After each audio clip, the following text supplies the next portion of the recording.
ప్రతిరోజు ఉదయం కారుమూరి వెంకటరెడ్డి గారు ప్రస్తుత కూటమి ప్రభుత్వం చేస్తున్నటువంటి అన్యాయాల్ని, అరాచకాల్ని, వాళ్ళు చేస్తున్నటువంటి అవినీతుల్ని కూడా ప్రతిరోజు ఉదయం ప్రశ్నిస్తున్న సంగతి మనందరికీ తెలిసిందే.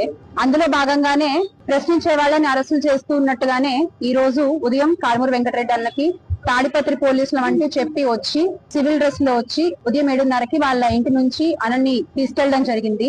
అంటే వితౌట్ నోటీస్ వాళ్ళు వచ్చి కారుమూరి వెంకటరెడ్డి గారిని తీసుకెళ్లిపోవడము, ఇంట్లో ఉండే వాళ్ళని బెదిరించడము, వాళ్ళ ఫోన్లు లాక్కోవడము, అసలు ఏం జరుగుతోంది ఏంటి అని అడుగుతుంటే కూడా సమాధానం చెప్పకుండా వాళ్ళ పాప ముందు, వాళ్ళ భార్య ముందు, హరిత గారి ముందు కారుమూరి వెంకటరెడ్డి గారిని తీసుకెళ్లిపోవడం జరిగింది. సో అంటే ఇది ఏం చెప్పాలనుకుంటున్నారు?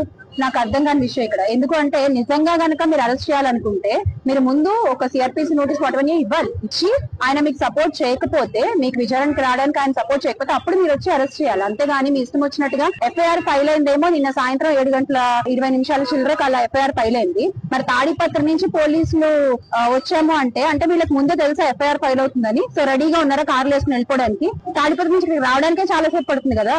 ఉదయం 7:30 కిందకు వచ్చి సెక్యూరిటీ దగ్గర నుంచి వీళ్ళకి ఫోన్లు చేసి అంటే ఇదంతా ముందు ప్రీ ప్లాన్ అనే విషయం ఇక్కడ మనం అర్థం చేసుకోవచ్చు అనమాట. సో ఎర్ర బుక్ రాజ్యాంగంలో జరిగేటువంటి అక్రమ అరెస్టులో భాగంగా ఇది కూడా ఒకటి ఖచ్చితంగా. అయితే మీరు మీ రెడ్ బుక్ రాజ్యాంగంలో భాగంగా చేసే అక్రమ అరెస్టులతో పెట్టే అక్రమ కేసులతో వైఎస్ఆర్ కాంగ్రెస్ పార్టీ క్యాడర్ ని, కార్యకర్తల్ని నోరు మూపిద్దాం అనుకుంటే మాత్రం అది ఒక అపోహ మాత్రమే అనే విషయం గుర్తుంచుకోవాలి. ఈ రోజు వచ్చిన వాళ్ళు నిజంగా పోలీసులా కాదా తెలీదు, ఫోన్లు లాగేసుకున్నారు. అడగ్గా హరిత గారి ఫోన్ వెళ్ళేటప్పుడు ఆవిడ చేతిలో పెట్టారు. మళ్ళీ ఆవిడకి వార్నింగ్ ఇచ్చారు. మీరు ఎవరికైనా చెప్తే కాన్సిక్వెన్సెస్ ఫేస్ చేయాలి. ఏం కాన్సిక్వెన్సెస్ ఫేస్ చేయాలి సార్? బెదిరిస్తున్నారా మీరు ఇంట్లో వాళ్ళని? మీరు నిజంగా ఆయన మీద కంప్లైంట్ ఫైల్ అయ్యి ఉంటే మీరు ముందు ఒక నోటీస్ సర్వ్ చేయడానికి వచ్చి అప్పుడు ఆయన సపోర్ట్ చేయకపోతే, కోఆపరేట్ చేయకపోతే అప్పుడు మీరు అరెస్ట్ చేయడం అనేది న్యాయం, ధర్మం. అంతేగాని మీరు కంప్లైంట్ ఇచ్చింది నిన్న, ఎఫ్ఐఆర్ ఫైల్ అయింది వెంటనే, సో ఎఫ్ఐఆర్ కూడా రెడీగా పెట్టుకున్నారనమాట. ఇలా కంప్లైంట్ ఇవ్వగానే అట్లా ఫైల్ చేసేయడానికి ఎవ్రీథింగ్ ఇస్ ప్లాన్. మీరు టైం చూస్తే కనుక ఎఫ్ఐఆర్ నోటీస్ లో ఆ కాపీ కూడా మీకు ప్రొడ్యూస్ చేయడం జరుగుతుంది. టైం చూస్తే everything is plan and immediate గా కార్లు వేసుకుని వచ్చేసారు. అండ్ వచ్చిన వాళ్ళు ప్రైవేట్ వెహికల్ లో వచ్చారు, గవర్నమెంట్ వెహికల్ లో రాలేదు. సో